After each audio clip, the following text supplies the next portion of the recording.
Hi friends, నేను మీ Mahesh Sungar. Welcome to Real Soldier. SSC GD first అటెంప్ట్లో మన అబ్బాయి ఫస్ట్ అటెంప్ట్లోని అన్నీ క్లియర్ చేసి ఆల్మోస్ట్ అన్నీ క్లియర్ చేసి మెరిట్లోని ఒక మార్కులో మిస్ అయిందనమాట. ఒక్కసారి ఆ అబ్బాయిని అడుగుదాం ఏడ్ చేశాడు అనేది. ఫస్ట్ ఆఫ్ ఆల్ ఇంట్రడక్షన్ చెప్పు నీ గురించి మామూలుగా. నా పేరు కోటి. నేనైతే ఇప్పుడు ప్రజెంట్ డిగ్రీ కంటిన్యూ అవుతుంది, ఫైనల్ ఇయర్. నేను అప్పుడు ఇంటర్ సెకండ్ ఇయర్ అవగానే నేను 18+ రావడం, నేను ఇలా ఎస్ఎస్జిడి అప్లై చేయడం, అక్కడి నుంచి ఇలా ఈ ఎస్ఎస్సి ప్రయాణం అయితే జరిగింది. First of all SSC GD 18 సంవత్సరాలకి క్లియర్ చేస్తే చాలా బాగున్నాను. ఆల్మోస్ట్ 2022 అనేది ఫస్ట్ అటెంప్ట్ అప్లై చేయడం, అక్కడ దాకా లాస్ట్ దాకా వెళ్ళడం కూడా ఏ గైడెన్స్ లేకుండా అంతవరకు వెళ్ళడం అనేది చాలా గ్రేట్. అయితే మనోడు ఎగ్జామ్కి ఎలా ప్రిపేర్ అయ్యాడు, అసలు ప్రిపేర్ అయ్యాడా లేదా, అసలు మిస్టేక్ చేసిన ఏంటి అనేది మనం తెలుసుకుంటే మీకు కూడా చాలా ఉపయోగపడుతుందని వీడియో అయితే చేయడం జరుగుతుంది. అసలు ఎగ్జామ్ నువ్వు ఎలా ప్రాక్టీస్ చేసావు, ఏం చేసావు, అసలు ఎందులో మిస్టేక్ జరిగిందని నీకు అనిపించింది? నేనైతే 18+ రాగానే అప్లై చేశాను. నాకు ఎస్ఎస్సి జీడీ మీద అసలు ఎటువంటి అవగాహన లేదు అప్పుడైతే. కానీ నేను ఎగ్జామ్ ఇలా మీలాంటి వాళ్ళందరినీ చూసి దాన్ని ఇన్స్పైర్ చేసుకొని అప్లై చేయడం అనేది జరిగింది. తర్వాత నాకు ఎగ్జామ్ మీద ఎలా ఉంటుంది, అసలు రీజనింగ్ అంటే ఏంటి, అర్థమెటిక్ అంటే ఏంటి, జీకే అసలు నాకు ఏం కూడా అసలు మినిమం బేసిక్గా కూడా అవగాహన లేకుండా నేను అప్లై చేశాను. ఎగ్జామ్ రాశాను, దానికి క్వాలిఫై అయితే అయ్యాను. కానీ ఎన్ని మార్క్స్ వచ్చి ఏంటండి కూడా నాకు తెలీదు. ఇలా ఇలాంటి వాళ్ళ సజెషన్ చూసి అదే లిస్ట్లో పేరు చూసి చెప్పడం అయితే జరిగింది. ఇలా ఎగ్జామ్ క్వాలిఫై అయ్యాను ఎగ్జామ్ అయితే. కానీ ఓకే, ఆ ఎగ్జామ్ క్వాలిఫై అయిన తర్వాత ఈవెంట్స్ అనేది ఎక్కడ జరిగాయి, నువ్వు ఏ విధంగా ప్రాక్టీస్ చేసావు?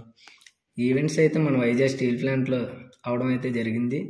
అక్కడ ప్రాక్టీస్ కూడా నేను అక్కడే ప్రాక్టీస్ చేశాను. నాకు ఎలా నాతో పాటు ఎస్ఎస్సి క్వాలిఫై అయిన వాళ్ళందరూ ఆ గ్రౌండ్లో ప్రాక్టీస్ చేయడం, ఆ రోడ్ల పైన పరిగెట్టడం చూసి నేను కూడా అలా వాళ్ళతో పాటు కంటిన్యూ అయ్యి ప్రాక్టీస్ చేయడం జరిగింది. తర్వాత అదే స్టీల్ ప్లాంట్ మన సిఐఎస్ఎఫ్ స్క్వాటర్స్ దగ్గర రన్నింగ్ ట్రాక్ అనేది పెట్టడం జరిగింది. అక్కడే నేను క్వాలిఫై అవ్వడం కూడా జరిగింది. ఎన్ని నిమిషాలు క్లియర్ చేసావు? రోడ్ బెస్టా, గ్రౌండ్ బెస్టా, ట్రాక్ ఏది వాడితే బెస్ట్? అంటే చాలామంది రోడ్డు మీద రన్నింగ్ చేస్తే అన్న ముడుకుల నొప్పులు వస్తాయి, గ్రౌండ్ ప్రాక్టీస్ చేయాలి, మట్టిలో ప్రాక్టీస్ చేయాలి ఇవన్నీ అంటారు కదా.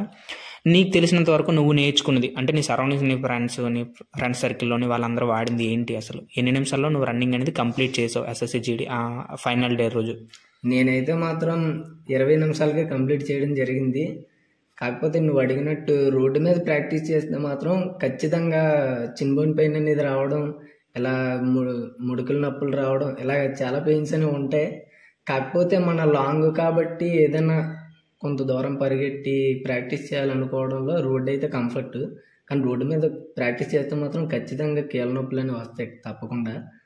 నేను ప్రాక్టీస్ చేసినప్పుడు మాత్రం నేనైతే 6 km లేకపోతే 8 km లాస్ట్లో ఒక 1 వీక్లో నేను ప్రాక్టీస్ చేసినప్పుడు ఏదైతే ట్రాక్ పెడతారో నేను అదే ట్రాక్లో ప్రాక్టీస్ చేశాను. కాబట్టి నాకు అంతగా తెలియలేదు కీళ్ళ నొప్పులు అనేవి.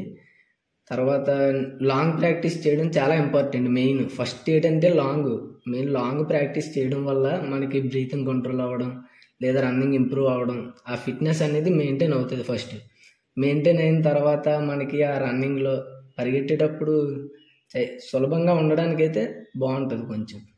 అంటే చిన్బోన్ పెయిన్స్ ఇందుకే వస్తాయి. స్టార్టింగ్లోనే చిన్బోన్ దగ్గర మనకి కాళ్ళల్లోని బలం ఉండదన్నమాట. మామూలుగా మనం లేత కాళ్ళు ఉంటాయి. 18 సంవత్సరాలు అంటే ఏ విధమైన వర్క్ కూడా హార్డ్ వర్క్ ఏం చేసి ఉండరు. ప్రాక్టీస్ చేసినప్పుడు అక్కడ చిన్బోన్ దగ్గర బోన్ అనేది ఎదుగుతుంది అనమాట. మీరు ఎప్పుడైనా చూసినట్లయితే వాళ్ళకి పీస్ అనేది డిఫరెంట్గా కొద్దిగా అక్కడ ఉబ్బి ఉంటుంది అనమాట. అది స్ట్రాంగ్ అవుతుంది, ఆ బోన్ ఎదగడం వల్ల అనేది అవుతుంది అనమాట. స్టీల్ ప్లాంట్లో ఏంటంటే ట్రాక్ దగ్గర 4.5 అనేది ఆటోమేటిక్గా బయటే ఉంటుంది గ్రౌండ్. ఆ లాస్ట్లో 500 మీటర్లు అనేది కూడా క్యాంప్లోకి ఎంటర్ అవ్వాలన్నమాట. ఎక్కడైతే సిఎస్ఎఫ్ క్యాంప్ ఉందో ఇక్కడ అందుకనమాట రోడ్ మ్యాన్ ప్రాక్టీస్ చేయడానికి అవుద్ది అనమాట. రోడ్ మ్యాన్ ప్రాక్టీస్ చేసినప్పుడు మీరు అయితే ఫింగర్స్ తో ఎప్పుడైతే వాడారో కరెక్ట్గా మీకు అనేది ఏమి అవ్వదన్నమాట ఫుట్ మీద. ఎందుకంటే మారథాన్ రన్ మనం 46 కిలోమీటర్లు ఆటి చూస్తాం స్పోర్ట్స్లోని, డిస్కవరీ ఛానల్ ఆటి వస్తాయి స్పోర్ట్స్ టీవీలోని. ఇందులోని మారథాన్ 46 కిలోమీటర్లు కూడా ఓన్లీ తార్ రోడ్డు మీదనే ఉంటుంది ప్రాక్టీస్. వాళ్ళకనేది ఏ గ్రౌండ్ ఆటి ఉండదు. 99% 10,000 అంటే 10 కిలోమీటర్ల రన్నింగ్ ఆటి కూడా ఆన్ రోడ్ ఉంటుంది. కొన్ని విధాలుగా మన గ్రౌండ్ అనేది చూపిస్తాడు, అది కూడా రెడ్ కార్పెట్ లాగా, దాన్ని కూడా స్ట్రాంగ్గానే ఉంటుంది. కాబట్టి ఎప్పుడైతే మనం ఫింగర్స్ ప్రాక్టీస్ చేసామంటే పూర్తిగా ఎత్తేయాల్సిన అవసరం లేదు. ఇలాగా జస్ట్ లెగిసిందా లేదా అన్నట్టుగా మనం ప్రాక్టీస్ చేస్తే పక్క అనేది సరిపోద్ది.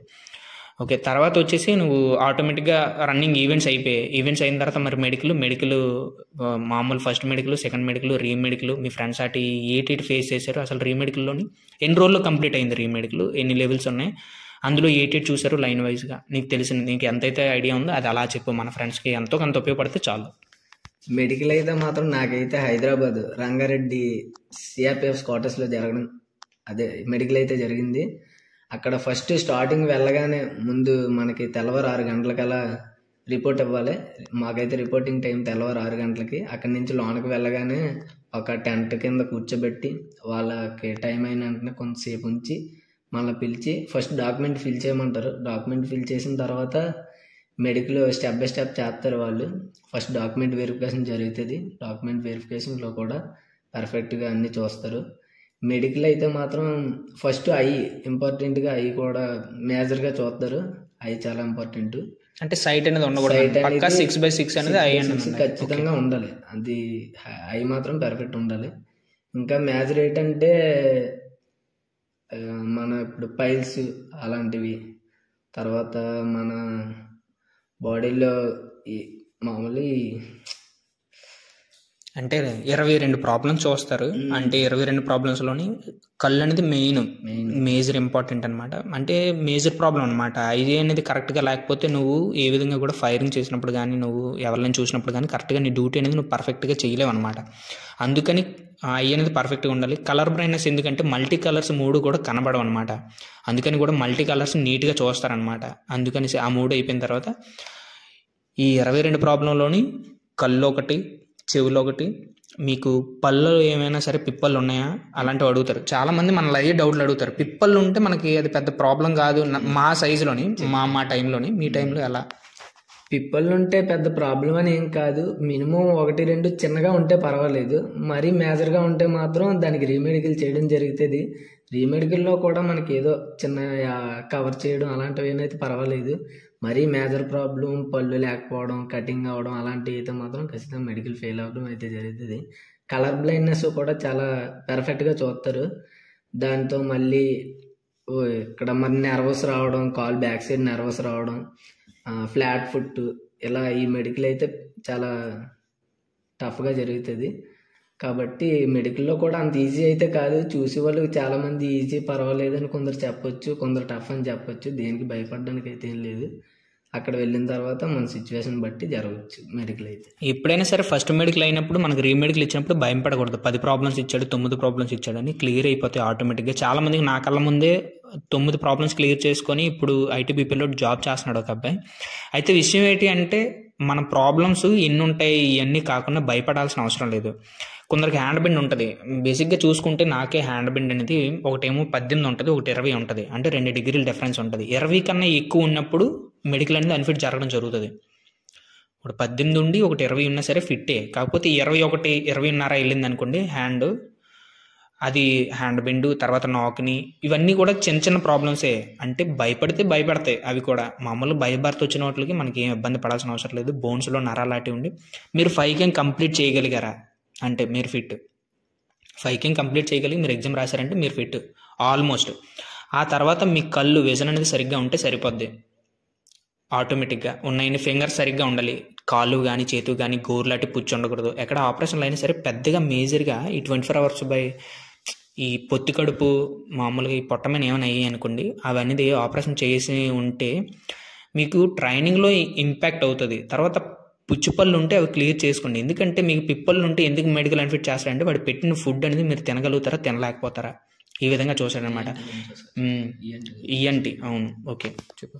ఈఎన్టీ గురించి ఏంటంటే ఇప్పుడు మనం కొందరు ఏంటంటే నెగ్లెక్ట్ చేసి క్లీన్గా ఉన్నాయిలే అలా అనుకుంటారు. కాకపోతే అలా ఏముండదు.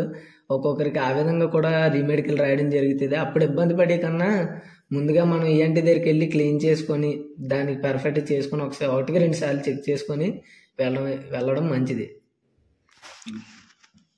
ఈఎన్టీ అంటే ఇయర్స్ ఒకసారి క్లియర్ చేసుకొని, తర్వాత టీ అంటే టీత్, ఎన్ అంటే నోస్, మామూలు ఆటోమేటిక్గా ఇవన్నీ చేసుకుంటే సరిపోద్ది అనమాట. మామూలుగా ఐ కేర్ ఎక్కడ ఉంటుందంటే నార్మల్గా గవర్నమెంట్ హాస్పిటల్లో ఇప్పుడు చెక్ చేస్తున్నారు మనకు సైట్ ఎంత ఉంది అని చూసుకుంటే మెయిన్ బేసిక్గా నాకు తెలిసి వైజాగ్లోని కేజీహెచ్లో ఫ్రీగా చెక్ చేస్తాడు. మీకు కావాలంటే స్పెట్స్ కూడా ఇస్తాడు మనకి డౌట్ ఉంది అనుకుంటే. చిన్న చిన్న గవర్నమెంట్ హాస్పిటల్లోని ఇప్పుడు రీసెంట్గా ఫెసిలిటీస్ అయితే ఉన్నాయన్నమాట. టీత్కి పిప్పలు ఉన్న ఎన్నైనా మొత్తం అన్నీ ఊడిపోయినా సరే దంతాలు పెట్టించుకున్నా సరే నో ప్రాబ్లం. కాకపోతే పిప్పలు కనపడకూడదు అంతే. మామూలుగా మేకప్ చేసి వెళ్ళొచ్చు.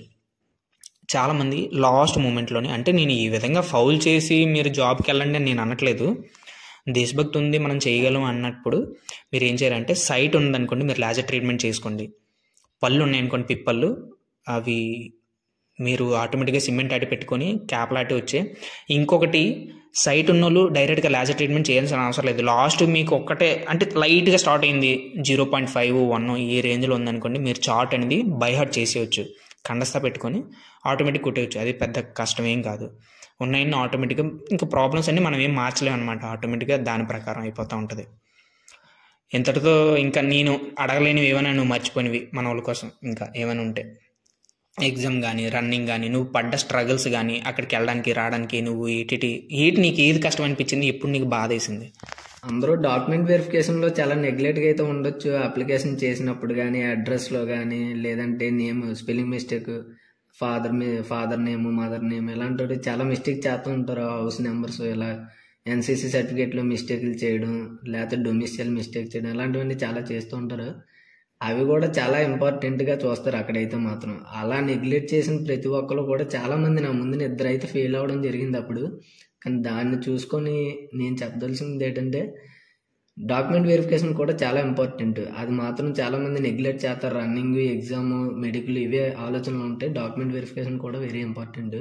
దానికి కూడా అందరూ ఎలక్ట్గా ఉండి అప్లై చేసినప్పుడు కానీ, ఏదైనా ఫామ్స్ ఫిల్ చేసినప్పుడు కానీ ఎక్కడా కూడా ఆ ప్రాసెస్ను మాత్రం నెగ్లెక్ట్ చేయకుండా ప్రాసెస్ కంటిన్యూ చేస్తే మాత్రం ఖచ్చితంగా సక్సెస్ అనేది ఈజీ. ఎవరైతే ట్రై చేస్తున్నారో ఈసారి పక్కా కొట్టండి, గట్టిగా కూర్చోండి. 26,000లోనే ఒకటి పోస్ట్ మీదే అనుకోండి. ఓకేనా? All the very best. ఇంకా ఎలాంటి వీడియోస్ కావాలంటే కింద కామెంట్ పెట్టండి. మనోడు ఈసారి పక్కా కొడతాడు. లాస్ట్ చాలా అంటే చాలా కసి మీద ఉన్నాడు. లాస్ట్ టైం కూడా ఏమీ లేకుండానే లాస్ట్ వరకు వచ్చాడంటే ఈసారి పక్కా కొడతాడు. కాబట్టి మీరు కూడా అలాగే కొద్దిగా అవేర్నెస్, గైడెన్స్ ఎవరికి దగ్గర తీసుకొని కాస్త కోస్త ట్రై చేశారంటే ఒకరు మీరే అవుతారు. ఆ లైఫ్ మొత్తం మీ ఫ్యామిలీలోని మొత్తం మీ ఫ్యామిలీ సర్కిల్ మొత్తాన్ని చేంజ్ చేయగలిగే కెపాసిటీ మీ చేతిలో ఉంటుంది అనమాట. All the very best. మరిన్ని వీడియోస్ కోసం